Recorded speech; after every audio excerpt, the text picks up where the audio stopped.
ನಮಸ್ಕಾರ ಸ್ನೇಹಿತರೆ, ನಿಮ್ಮ MRP ಕೋಲ್ಡ್ ಫೈರ್ ಯೂಟ್ಯೂಬ್ ಚಾನಲ್ಗೆ ಸ್ವಾಗತ. ಈ ಹಿಂದೆ ನಾವು BL ರಿಕ್ರೂಟ್ಮೆಂಟ್ ಬಗ್ಗೆ ಒಂದು ವಿಡಿಯೋ ಮಾಡಿ ಹಾಕಿದ್ವಿ. ಆ ವಿಡಿಯೋನ ನೀವು ಇನ್ನೂ ನೋಡಿಲ್ಲ ಅಂದರೆ ನೋಡಿಕೊಂಡು ಬನ್ನಿ. ಈಗ ನಾವು ಅದಕ್ಕೆ ಹೇಗೆ ಅಪ್ಲೈ ಮಾಡೋದು ಅನ್ನೋದನ್ನು ನೋಡೋಣ. ಅಪ್ಲೈ ಮಾಡೋದಕ್ಕೂ ಮುಂಚೆ ನೀವು ಏನೇನು ಡಾಕ್ಯುಮೆಂಟ್ಸ್ ರೆಡಿ ಮಾಡಿ ಇಟ್ಕೊಂಡಿರಬೇಕು ಅನ್ನೋದನ್ನು ನೋಡ್ಬೋದು. ಡಾಕ್ಯುಮೆಂಟ್ಸ್ ಅಪ್ಲೋಡ್ಗೆ ನಿಮಗೆ ಪಾಸ್ಪೋರ್ಟ್ ಸೈಜ್ ಫೋಟೋಗ್ರಾಫ್, ನಿಮ್ಮ ಸಿಗ್ನೇಚರ್ನ ಒಂದು ಫೋಟೋ, ಇವೆರಡೂ 50 KB ಇಂದ 100 KB ಒಳಗಡೆ ಇರುತ್ತೆ. ನಿಮಗೆ 10th ಸರ್ಟಿಫಿಕೇಟ್, 12th ಅಥವಾ ಡಿಪ್ಲೊಮಾ ಸರ್ಟಿಫಿಕೇಟ್, ಹಾಗೆ ನಿಮ್ಮ ಗ್ರಾಜುಯೇಷನ್ ಸರ್ಟಿಫಿಕೇಟ್, ಈ ಮೂರನ್ನು 50 KB ಇಂದ 300 KB ಒಳಗಡೆ ನೀವು ರೆಡಿ ಮಾಡಿ ಇಟ್ಕೋಬೇಕಾಗುತ್ತೆ. ಇಷ್ಟು ಡಾಕ್ಯುಮೆಂಟ್ಸ್ ರೆಡಿ ಮಾಡಿ ಇಟ್ಕೊಂಡ್ಮೇಲೆ ನಾವು ಪ್ರೊಸೀಜರ್ನ ಸ್ಟಾರ್ಟ್ ಮಾಡ್ಬೋದು. ನಾನು ಡಿಸ್ಕ್ರಿಪ್ಷನ್ ಒಂದು ಲಿಂಕ್ ಕೊಟ್ಟಿರ್ತೀನಿ, ಅದಕ್ಕೆ ಹೋಗಿ ಪ್ರೆಸ್ ಮಾಡಿದಾಗ ಫಸ್ಟ್ ನಿಮಗೆ ಕಾಣಕ್ಕೆ ಸಿಗೋದೆ ಈ ಪೇಜ್. ನೀವು ಇವಾಗ ಹೊಸ ಯೂಸರ್ ಆಗಿರೋದ್ರಿಂದ ನ್ಯೂ ರಿಜಿಸ್ಟ್ರೇಷನ್ ಮೇಲೆ ಕ್ಲಿಕ್ ಮಾಡೋದು. ನ್ಯೂ ರಿಜಿಸ್ಟ್ರೇಷನ್ ಕ್ಲಿಕ್ ಮಾಡಿದ್ಮೇಲೆ ಈ ಪೇಜ್ಗೆ ಬರುತ್ತೆ.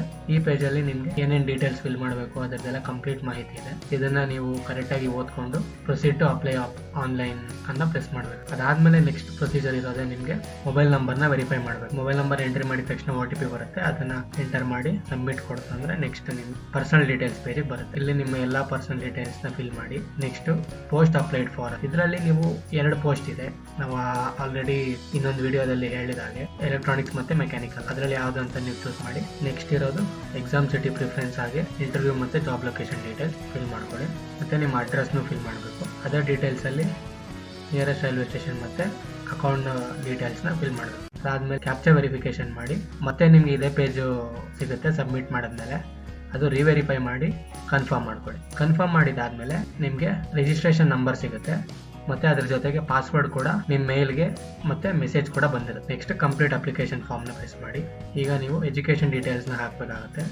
ಇಲ್ಲಿ ಎಜುಕೇಷನ್ ಡೀಟೇಲ್ಸ್ ಅಂತ ಬಂದ ತಕ್ಷಣ ಬರೀ ಒಂದು ಡಿಗ್ರಿದು ಮಾತ್ರ ಹಾಕಿ ಬಿಡೋಕ್ಕಾಗಲ್ಲ.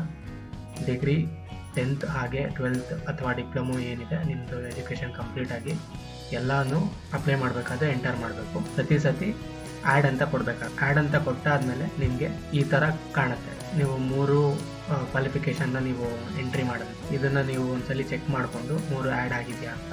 Next generally are you presently employed in government department. ಈಗ ಆಲ್ಮೋಸ್ಟ್ 25 years ಒಳಗಡೆ ಇರೋದ್ರಿಂದ ಫ್ರೆಷರ್ಸ್ಗೆ ನೋ ಅಂತಾನೆ ಹಾಕಬೇಕಾಗುತ್ತೆ ಇದನ್ನು. ನೆಕ್ಸ್ಟ್ ಡಿಕ್ಲೇರ್ ಮಾಡಿ ಸಬ್ಮಿಟ್ ಕೊಟ್ಟು ಮತ್ತೆ ನಿಮ್ಗೆ ಇದೇ ಪೇಜ್ ಇರುತ್ತೆ. ಅದಾದಮೇಲೆ ನೀವು ರಿವೆರಿಫೈ ಮಾಡಿ ಕನ್ಫರ್ಮ್ ಮಾಡ್ಕೊಳ್ಳಿ. ನೆಕ್ಸ್ಟ್ ಸ್ಟೆಪ್ ಇರೋದೆ ನಿಮಗೆ ಫೋಟೋಸ್ ಅಪ್ಲೋಡ್. ಇದನ್ನು ನಾನು ಫಸ್ಟೇ ಹೇಳಿದ್ನಲ್ಲ, ಆ ಥರ ಎಲ್ಲ ಫೋಟೋಸ್ ರೆಡಿ ಮಾಡಿ ಇಟ್ಕೊಂಡಿದ ತಕ್ಷಣ ಇಲ್ಲಿ ಎಂಟ್ರಿ ಮಾಡಿ ಅಪ್ಲೋಡ್ ಮಾಡಿ ನೆಕ್ಸ್ಟ್ ಡಿಕ್ಲೇರ್ ಕೊಟ್ಟು ಪ್ರೊಸೀಡ್ ಮಾಡ್ಕೊಳ್ಳಿ. ಅದಾದಮೇಲೆ ನೆಕ್ಸ್ಟ್ ಲಾಸ್ಟ್ ಸ್ಟೆಪ್ ಇರೋದೆ ಪೇಮೆಂಟ್. ಫೀಸ್ ಬಂದು 1000 rupees ಇದೆ. ಅದ್ರ ಜೊತೆಗೆ GST 180 rupees, ಟೋಟಲ್ 1180 rupees ನಿಮಗೆ ಫೀಸ್ ಬೀಳುತ್ತೆ ಜಾಬ್ ಅಪ್ಲೈ ಮಾಡೋದಕ್ಕೆ. ಪೇಮೆಂಟ್ನ ಕಂಪ್ಲೀಟ್ ಮಾಡಿದ ತಕ್ಷಣ ನಿಮ್ಗೆ ಒಂದು ಮೇಲ್ ಬರುತ್ತೆ. ಇದಿಷ್ಟು ಹೇಗೆ ಅಪ್ಲೈ ಮಾಡೋದು ಅನ್ನೋದ್ರ ಬಗ್ಗೆ ವಿಡಿಯೋ ಆಗಿತ್ತು. ಇಂಥದ್ದೇ ಇಂಪಾರ್ಟೆಂಟ್ ಜಾಬ್ ಅಪ್ಡೇಟ್ಸ್ಗಳಿಗಾಗಿ ನಮ್ಮ ಚಾನಲನ್ನು ಸಬ್ಸ್ಕ್ರೈಬ್ ಮಾಡ್ಕೊಳ್ಳಿ.